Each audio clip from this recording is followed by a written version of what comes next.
Chapter 3, Blue Temple, End. Thud. Thud. Muyang kept striking the scarecrows located outside the Blue Temple. Every day, monsters would try to raid the temple, but for the past 3 days, starting from the first day, he never forgot to strike the scarecrow. Doesn't that guy get tired? There are all kinds of weirdos in the world. All the people around him were amazed at how hardworking he was, but no one stepped out to train with him. They were already exhausted after fighting off a monster raid every day. No one was willing to overwork themselves with all that training. To them, it seemed foolish for Muyang to push himself so hard. It was also incredible that he kept getting the best hunter title, but since he never mingled with anyone, there was no one to compliment him for it. If anything, there were people who were revolted by the fact he wouldn't share his rations or water with anyone. But Muyang didn't care about that. Before befriending others, to him, it was more important to prioritize getting stronger. And in his own way, he felt confident in his decision. I can raise my strength and stamina up to a maximum of 20 using these scarecrows. Everyone knew about this in the underworld, but it was impossible for these newly summoned people to know it.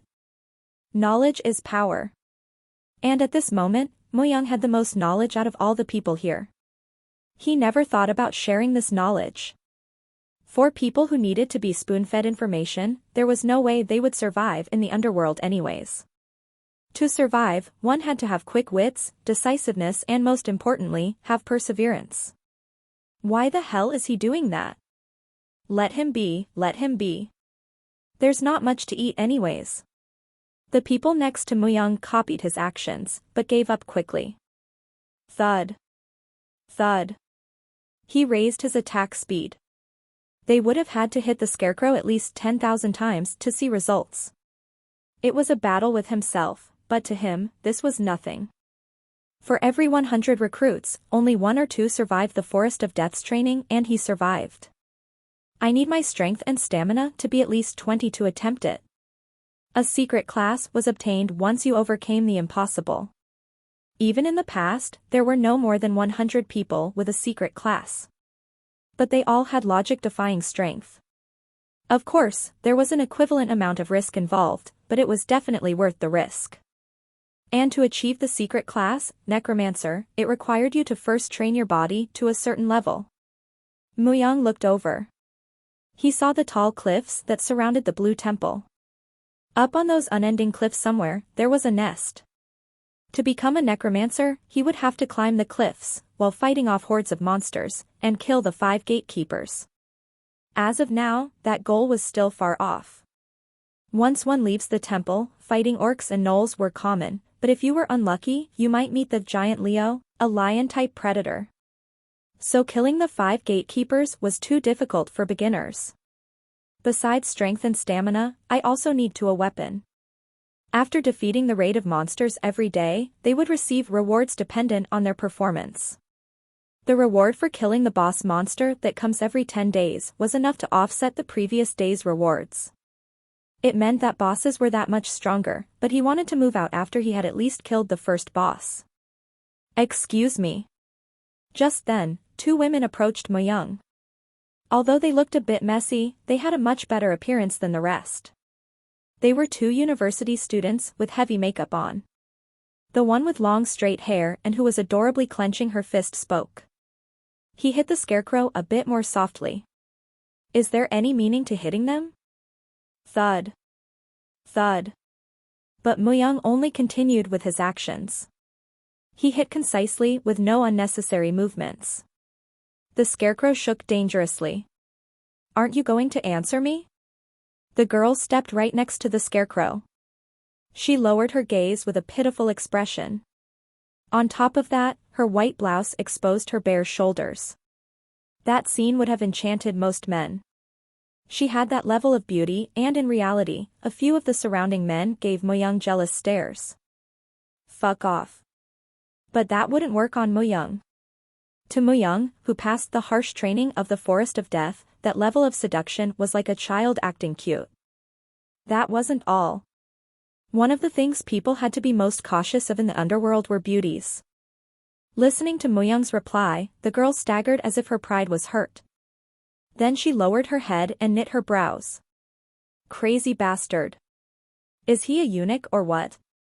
Kim Soyoung was not used to this sort of treatment as there weren't many men who would just abruptly tell her to fuck off.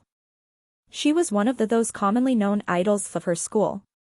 Men would line up just to have a chance to hold her hand. She knew she was pretty, and because she thought she had such worth, she had extremely high standards for men. She didn't even consider doctors, lawyers, or attorneys as much. If it wasn't for being summoned here, she would have been enjoying a drive in a sports car after an extravagant dinner. He should be thanking her while shedding tears for talking to him, but he dares to tell her to fuck off? Just because you know how to fight a bit. The reason why she approached him was because he seemed like a lone wolf. Although she said he could only fight a bit, she knew it was quite the opposite. During the past 3 days, they were constantly subject to life-threatening situations. They knew that there were more monsters waiting for them outside the temple. To be physically strong was the biggest asset in this situation. Even more so, the man in front of her resembled a wolf that would tear apart all the monsters he faced. He didn't approach others, and because of his special aura, no one could approach him. She thought if it was this man, she would allow him to be with her for a while. But from the start, her plan was trampled by him. She refused to give up. She lifted her head and straightened her clothes. She revealed her enchanting smile and said, "Aren't your words a bit too harsh? Even I would be a bit hurt." Muyang stopped for a moment. His expressionless gaze fell upon her. She took that as a signal and told him, "I've seen your performance for the past few days. People talk about Appa 1, oh, I can call you Appa, right? Anyways, people talk up a lot." She stealthily came closer and slightly brushed her hand against his. There was no man who could resist this kind of physical contact. When would you have ever held hands with someone as pretty as me? Muyang's appearance was normal, a guy with very average looks. If it was an ordinary day, she would never meet someone with his appearance no matter what other qualifications he had. She believed that he only said those harsh words because he didn't know how to act in front of a beauty like her. He's good at fighting and was originally living in the temple, but he is a bit greedy. But don't worry about it, Appa. They are all cowards who can't say it to your face. Also, because you kill so many monsters, isn't it natural you receive the most rewards? Eye contact. She tried to laugh as naturally as she could while gazing at his eyes. It could be said that that was the finishing move, but as soon as she looked at Muyang's eyes, she felt her body tremble slightly. For human eyes to be like that. There was not a hint of emotion in his eyes. His eyes didn't waver like other men would when they looked at beautiful women. His eyes were endlessly abyss. It was hard to explain the terrifying sight. Finally, Muyang opened his mouth. "Are you done talking?" "Yes." "Why yes, I am." "Then fuck off." "What did you say?" "Punch." Muyang shattered the scarecrow's face. Her intentions were obvious and he didn't have the time to listen to her. There was less than a month left. Once the month was up, the gate to the underworld would open. And then, big guilds like the Forest of Death and the 5 great clans will be waiting for them. If he doesn't want to be pushed around by them, he had to increase his strength even by a tiny bit. "If you try this again, I'll make your face the same as the scarecrow," he quietly whispered into her ear. He said he would become a soldier, but that didn't mean he would try to save everyone. If anyone stands in his way, he won't hesitate to get rid of them. "I am not a good man. Maybe an evil one." Because he had gone too far down the road, he could never be a good man. Not that he wanted to become one. Hiccup. Soyang hiccuped. That was right. He was like the embodiment of a wolf. Rough and untamable. Hiccup. Hiccup. The strength in her legs slowly weakened. Muyang's stare was so terrifying she couldn't move. "So Soyoung, are you okay?" Eventually, the girl who came with her dragged her away by her wrist. He turned his head away after looking at Soyoung being dragged across the ground. Thud. Thud. He started to hit the scarecrow again. If I get a high ranking during the boss raid, I might get a pretty good reward. The bosses that come every 10 days were difficult. No matter how well they fight, a few will inevitably die.